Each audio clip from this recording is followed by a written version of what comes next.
Bismillahirrahmanirrahim. Assalamualaikum warahmatullahi wabarakatuh. Cucu-cucu sekalian, mudah-mudahan semuanya ada dalam keadaan sehat walafiat, seperti juga kakek pada saat ini. Untuk itu, puji syukur kita panjatkan kehadirat Allah Subhanahu wa Ta'ala yang telah memberikan kepada kita kenikmatan berupa keselamatan, kenikmatan iman dan Islam. Ya. Lalu salawat dan salam mari kita sampaikan ke junjungan kita Nabi besar Muhammad Sallallahu Alaihi Wasallam. Cucu sekalian, dalam kesempatan ini kakek ingin menambahkan, menguraikan tentang sholat sunat, karena sholat sunat itu juga agak penting, sangat penting lah malah ya, bukan agak penting untuk kita perhatikan gitu. Karena dalam satu hadis gitu ada bahwa Nabi Sallallahu Alaihi Wasallam bersabda bahwa sholat itu adalah merupakan hal yang pertama dihisab. Ya, jika jadi Allah itu memerintahkan kepada malaikat untuk melihat apakah salat fardu kita itu sudah sempurna atau belum. Kalau sempurna kita akan diberi pahala yang sempurna. Namun kalau belum, Allah Subhanahu wa Ta'ala memerintahkan malaikat untuk melihat apakah seseorang itu punya ibadah yang berupa sholat sunnah. Jadi kalau ada itu bisa merupakan sebagai tambahan atau penyempurna dari sholat fardunya. Nah itu jadi sangat penting sekali, karena di samping sholat sunat itu juga ada suatu permintaan atau manfaat tertentu ya juga, tapi itu tadi sebagai penyempurna daripada sholat fardu kita.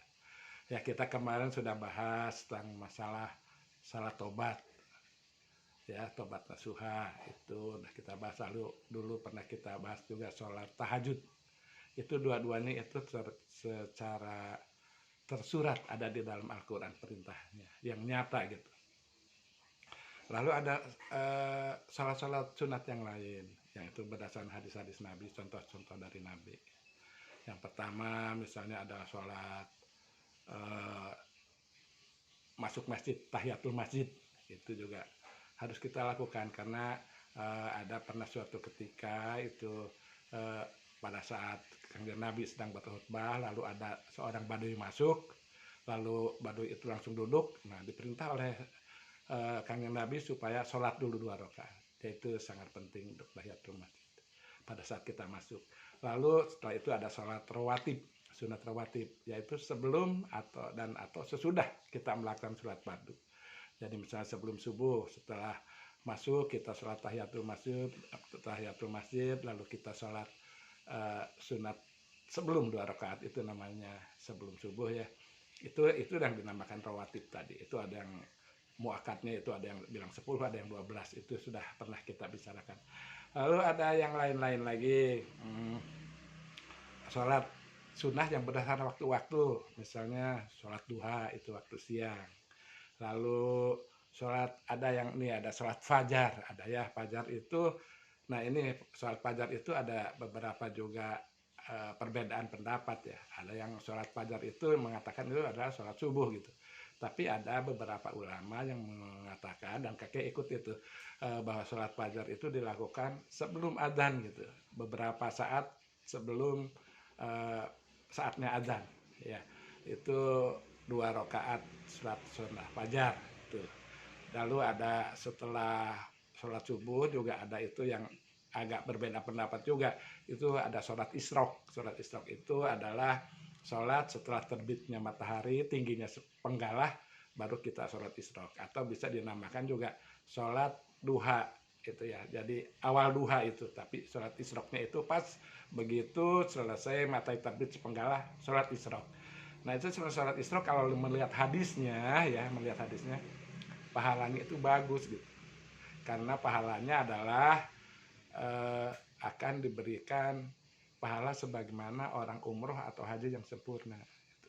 Tapi di isyraq itu ada syarat-syaratnya. Satu, harus berjamaah subuh di masjid, dan kedua itu juga perbedaan lagi nih, ada yang tidak boleh berdiri dari tempat duduknya. Jadi memang hadisnya begitu, setelah sholat selesai subuh lalu duduk, lalu baca zikir atau Al-Quran atau sampai nanti saatnya sholat isyraq ya. Itu sekalian. Lalu setelah isyraq ya sholat duha itu yang berdasarkan waktu ya. Lalu ada yang berdasarkan permintaan kita ingin apa gitu, itu ada sholat sunatnya juga. Misalnya sholat sunat hajat, kalau kita menginginkan sesuatu, eh, lalu kita memohon kepada Allah untuk supaya lebih diperhatikan barangkali ya, supaya lebih bisa dikabulkan, itu kita melakukan sholat hajat. Lalu ada sholat istihoroh, itu juga permintaan untuk kepada Allah untuk kalau kita mau memilih sesuatu gitu. Jadi mana yang terbaik untuk kita mohon kepada Allah untuk mengilhami kepada kita mungkin apa yang harus kita pilih. Lalu ada permintaan untuk hujan juga ada itu, sholat istisqo itu berjamaah kalau istiqo ya, ramai-ramai itu ke lapangan. Lalu kalau kita misalnya terlalu lama musim kemarau, lalu itu kadang-kadang dilakukan sholat istisqo tadi. Lalu ada sholat yang berdasarkan waktu atau saat itu, misalnya Idul Fitri itu Pak Lebaran, lalu Idul Adha pada haji itu saat selesai haji ya tanggal 10 itu kita ada sholat Idul Adha. Lalu pada saat bulan puasanya kita ada sholat taraweh ya. Lalu ada sholat witir. Nah, sholat witir ini namanya sholat yang ganjil ya sebenarnya. Tapi ada yang mengatakan bahwa itu sholat penutup gitu. Itu perbedaan juga. Tapi tidak apa-apa, kita lakukan aja apa yang menurut keyakinan kita. Jadi kalau yang menampakkan bahwa witir itu penutup, setelah witir itu tidak ada sholat lain lagi. Jadi setelah kita sholat, mungkin sholat malam, sholat taubat, sholat tahajud, lalu ya sholat hajat atau apa, lalu kita tutup dengan sholat witir. Itu sholat ganjil, bisa 1 rakaat, 3 rakaat, 5 rakaat atau 7 rakaat. Ya, lalu ada juga sholat gerhana. Itu kejadian ada gerhana, ada sholat gerhana matahari atau gerhana bulan.